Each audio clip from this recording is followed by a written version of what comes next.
डेडविल born again का 8वां episode हमें ले जाता है उस मोड़ पर जहां दोस्ती सवाल बन जाती है, प्यार एक हथियार बन जाता है और सच गोली के पीछे छुपा होता है।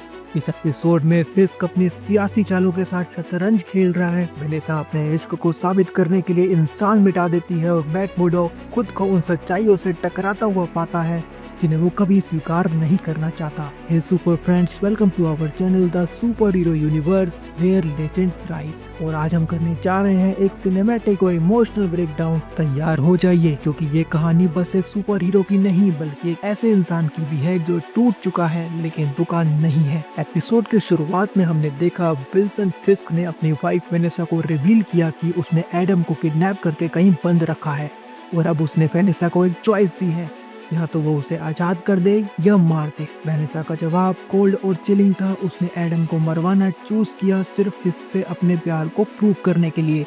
अब ये सिर्फ पावर कपल नहीं, ये एक क्रिमिनल एम्पायर का डार्क हार्ट बन चुके हैं।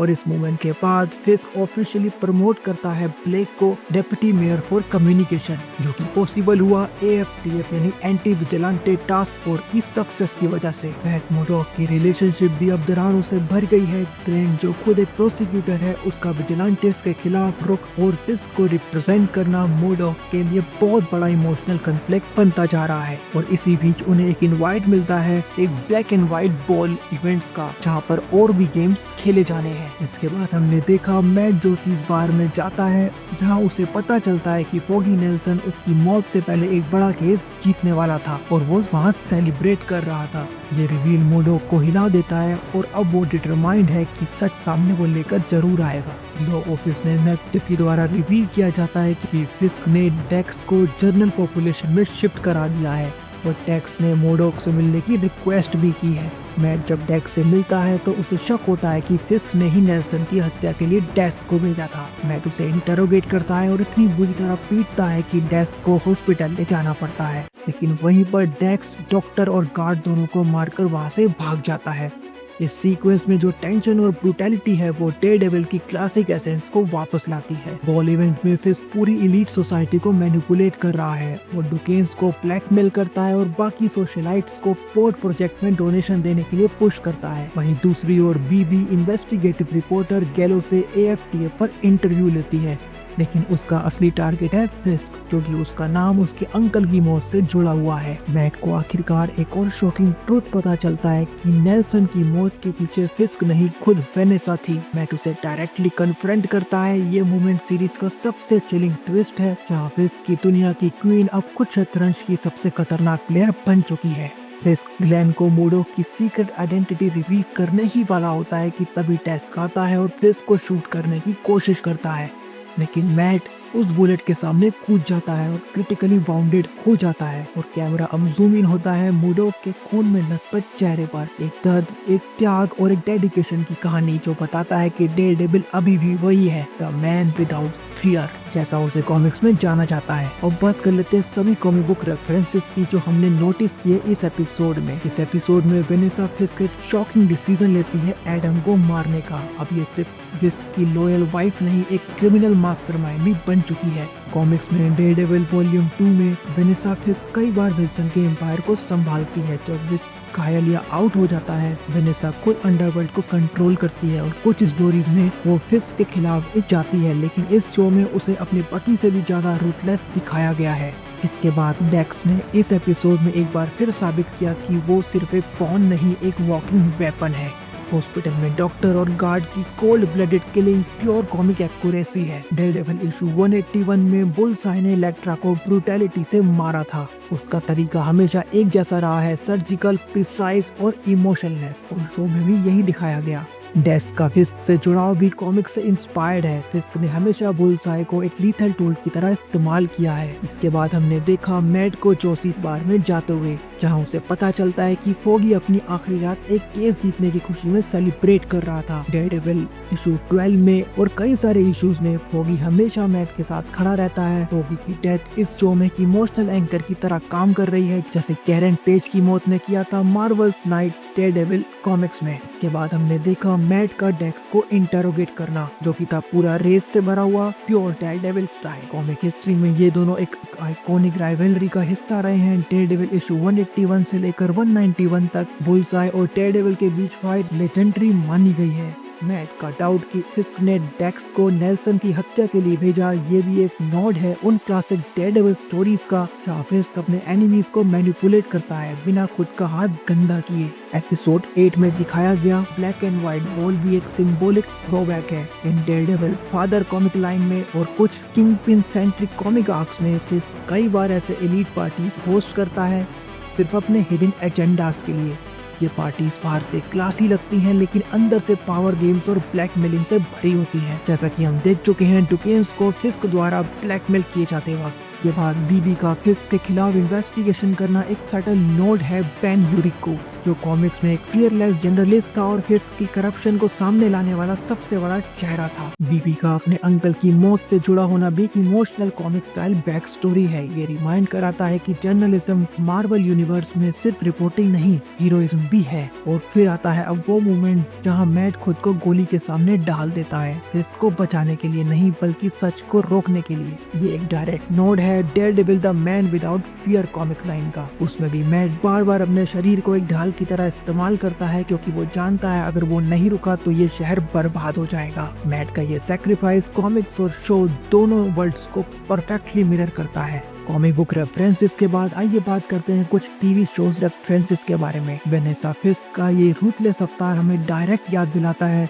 नेटफ्लिक्स के डेयरडेविल शो की। डेयरडेविल सीजन 3 में भी वेनेसा ने फिस्क को सपोर्ट किया था, लेकिन इतना अंधा सपोर्ट नहीं। यहाँ बोर्न अगेन में वेनेसा ने खुद एडम को मरवाने का फैसला लिया और ये लीप बहुत ही बड़ा है। ये हमें दिखाता है कि वेनेसा नेटफ्लिक्स की वेनेसा से कई गुना ज्यादा डेंजरस है और शायद एमसीयू का फ्यूचर उसे क्वीन पिन बनाने की तैयारी कर रहा है। इसके अलावा ब्लेक को फिस्क द्वारा डिप्टी मेयर बना देना मार्वल के पॉलिटिकल नैरेटिव की याद दिलाता है। ये वाइब मिलता है captain America the winter soldier से, जहाँ हाइड्रा ने शील्ड के अंदर अपना सिस्टम खड़ा कर लिया था। डेयरडेविल बोर्न अगेन में भी फिस्क अपने बंदे को पावर में बिठा रहा है ताकि बाहर से सब कुछ साफ लगे। मार्वल की यही पॉलिटिकल स्टोरी लाइन इस शो को ग्राउंडेड और सिनेमैटिक फील देती है। फॉगी की मौत एक इमोशनल हैमर रही है इस टीवी सीरीज में, और ये सीधा लिंक करती है नेटफ्लिक्स की डेयरडेविल शो से। याद है डेयरडेविल सीजन 3 में जब बुल्सआई ने कैरन पेज को मारने की कोशिश की थी फिस्क के कहने पर, वैसे ये फॉगी मरा है शायद उसी बुल्सआई यानी डेक्स के हाथों।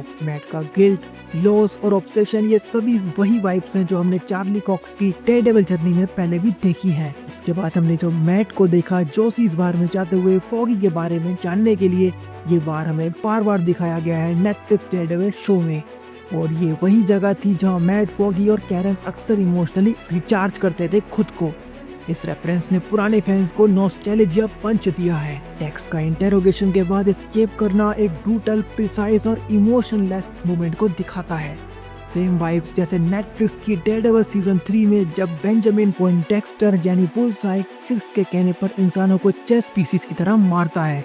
ये हमको वही दिखाता है, वही सर्जिकल वायलेंस और वही psychological damage. Exact same energy हमने इस एपिसोड में दोबारा देखी, यहाँ तक कि उसने डॉक्टर और गार्ड को ऐसे मारा जैसे वो इंसान नहीं ऑब्स्टेकल्स हो। ब्लैक एंड व्हाइट बॉल में फिस्क अपने प्रोजेक्ट के लिए रिच एलीट से फंडिंग मांग रहा है और उन्हें मैनिपुलेट कर रहा है। ये एक डार्क पैरेलल है आयरन मैन 2 के स्टार्क एक्सपो का, जहाँ टोनी स्टार्क ने साइंस और इनोवेशन सेलिब्रेट किया था। पर फिस्क के इस वर्जन में हम सिर्फ मैनिपुलेशन, ग्रीड और ब्लैकमेलिंग ही देख रहे हैं। मार्वल ने फिर दिखा दिया है कि एक फॉर्मेट को हीरो और विलन कैसे अलग अलग यूज कर सकते हैं। बीबी जो फिस्क को एक्सपोज करने की कोशिश कर रही है एक इन्वेस्टिगेटिव जर्नलिस्ट के तौर पे जो अपने मरे हुए अंकल के लिए लड़ रही है। ये कॉल बैक है नेटफ्लिक्स के डेयरडेविल के बेन यूरिक का, जो फिस्क के खिलाफ लड़ते लड़ते मारा गया था। क्या बीबी उसी लेगेसी को कैरी कर रही है एमसीयू का नया बेनेरिक बन के? बहुत पॉसिबल है कि ये कैरेक्टर आगे और बड़ा रोल प्ले करे एमसीयू में। मैट फिस्क को बचाने के लिए गोली के आगे कूद जाता है सिर्फ इस डर से कि फिस्क उसका सच क्लैन को रिवील ना कर दे। ये सेम इमोशनल क्लाइमेक्स था जैसे स्पाइडरमैन नो वे होम के एंड में था, तब पीटर ने सब कुछ छोड़ दिया, खुद को इरेज कर दिया ताकि सब सेफ रहे। मैट का भी यही तरीका है अपनी आइडेंटिटी को बचाने के लिए अपने एनिमीज को प्रोटेक्ट करना, because he is not just a hero, he is Daredevil, the man without fear. Episode 8 ने हमें सिर्फ एक और लड़ाई नहीं दिखाई, उसने हमें एक रिश्ता टूटा हुआ, एक भरोसा उजड़ा हुआ और एक हीरो लहूलुहान दिखाया।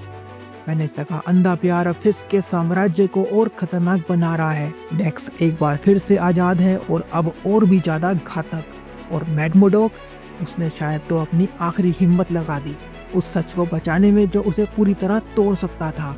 पर ये कहानी अभी खत्म नहीं हुई है, फिस्क अभी जिंदा है, डेक्स अब खुला शिकारी है और डेयरडेविल मौत के मुहाने पर है। क्या मैड वापसी कर पाएगा? क्या ग्लेन सच्चाई जान पाएगी? और क्या होगा फिस्क का अगला कदम? ये सब पता चलेगा हमें डेयरडेविल बोर्न अगेन के अगले एपिसोड में। लेकिन तब तक अगर आपको ये ब्रेकडाउन पसंद आया तो इस वीडियो को लाइक कीजिए और कमेंट जरूर कीजिए। और हाँ, चैनल को सब्सक्राइब करना मत भूलिएगा। अगर आप रहना चाहते हो सुपर हीरो वर्ल्ड की दुनिया से पूरी तरह अपडेटेड तो इस वाली प्लेलिस्ट पर आप विजिट करिए। इस पर हम सुपर न्यूज के वीकली एपिसोड पब्लिश करते रहते हैं, जिसमें हम बात करते हैं मार्वल डीसी की आने वाली सभी movies, TV shows, comic book और किसी भी तरह की अपडेट के बारे में। अगर आपने डेयरडेविल बोर्न अगेन के एपिसोड्स का ब्रेकडाउन नहीं देखा है तो इस वाली प्लेलिस्ट पर आप विजिट करिए, जिसमें हमने हर एपिसोड के detail story, comic book references, Easter eggs, MCU connection, comic book connection सभी के बारे में बात करी है और किया है डीप एनालिसिस। अगर आप मार्वल के legendary super heroes, super villains की कॉमिक बुक ओरिजिन हिस्ट्री जानना चाहते हो तो इस वाली प्लेलिस्ट पर आप विजिट करो। और डीसी के लिए इस वाली प्लेलिस्ट पर, जिसमें हमने डीसी के सुपर हीरोज और सुपर विलन्स की कॉमिक बुक ओरिजिन हिस्ट्री के बारे में बात करी है। अगर आप मार्वल की फेज 5 की सभी टीवी शोज और मूवीज के बारे में जानना चाहते हो तो इस वाली प्लेलिस्ट पर आप विजिट कर सकते हैं।